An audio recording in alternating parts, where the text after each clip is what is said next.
Nathan Zegura with another playoff edition of the 2-Minute Drill, brought to you by University Hospitals.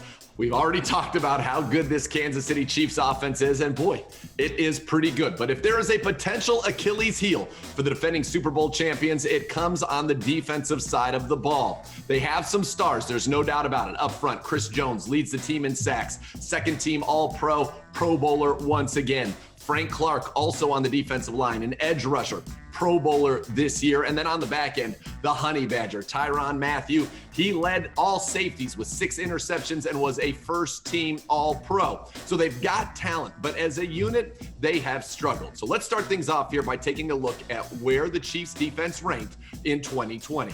This year, the Chiefs were the number 16 overall defense. They were tied for 10th, though, as a scoring defense. They were 21st against the run, and we're going to talk about this. That's going to be important, but 21st against the run. So the Browns have an opportunity to really lean on Nick Chubb and obviously a vengeful-minded Kareem Hunt in his return to Kansas City to take on the Chiefs to try to control this game on the ground.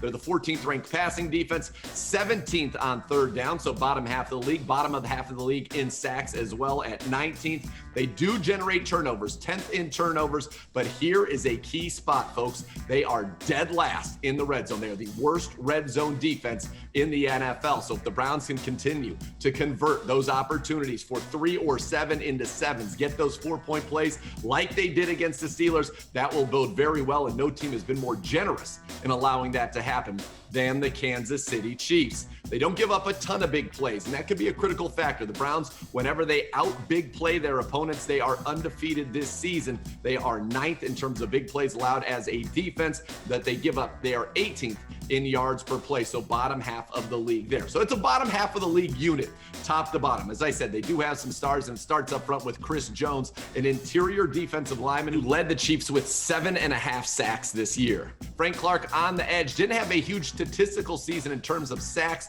but over the second half of the season, racked up 40 quarterback pressures and can be disruptive off the edge. It'll be important, obviously, if he's lined up against Wills for Jedrick to hold him, but if he's lined up against Jack Conklin, the Browns hope that Conklin can be ready to go. That will be a critical matchup, and if it isn't Conklin, you need Kendall Lamb to do what he did to TJ Watt a week ago.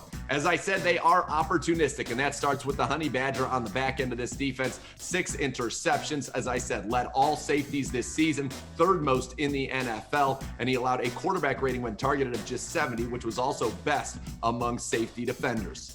On the back end as well, rookie cornerback L'Jarius Sneed had 3 interceptions. Safety Daniel Sorensen had 2 interceptions, as did corner Rashad Breeland. So they are opportunistic in getting the ball, but don't forget, Baker Mayfield, just 1 interception since that opening interception against the Cincinnati Bengals. He's also thrown 19 touchdowns during that span.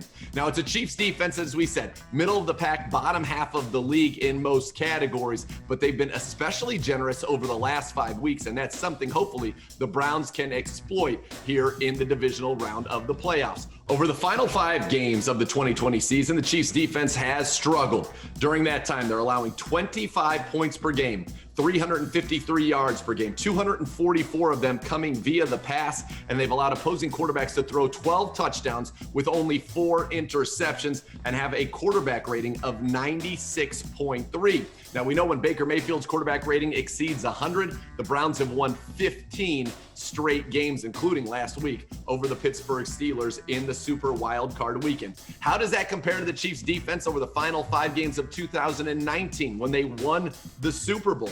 Well, in the final 5 of 2019, they were allowing 10 points per game. They allowed 4 touchdowns and 6 interceptions and an opposing quarterback rating of 67.4. So this is a Chiefs defense that does not come into this game playing at its best, and certainly not mirroring the successes they had as a defense a year ago leading into the playoffs on their Super Bowl run. The Browns offense is going to have to control this game. They're going to have to control time of possession. They're going to have to hit big plays when they present themselves, and a Chiefs defense that has been generous, as I said, 21st against the run. That's where the focus is going to be. The Browns need to control this game, control the point of attack, and when the Chiefs try to sell out to stop the run, that's when Baker Mayfield does what he does best and picks the defense apart. We'll have full coverage for you of this game at clevelandbrowns.com and the Browns mobile app. This has been a look at the Chiefs defense and another playoff edition of the 2-Minute Drill, brought to you by University Hospitals.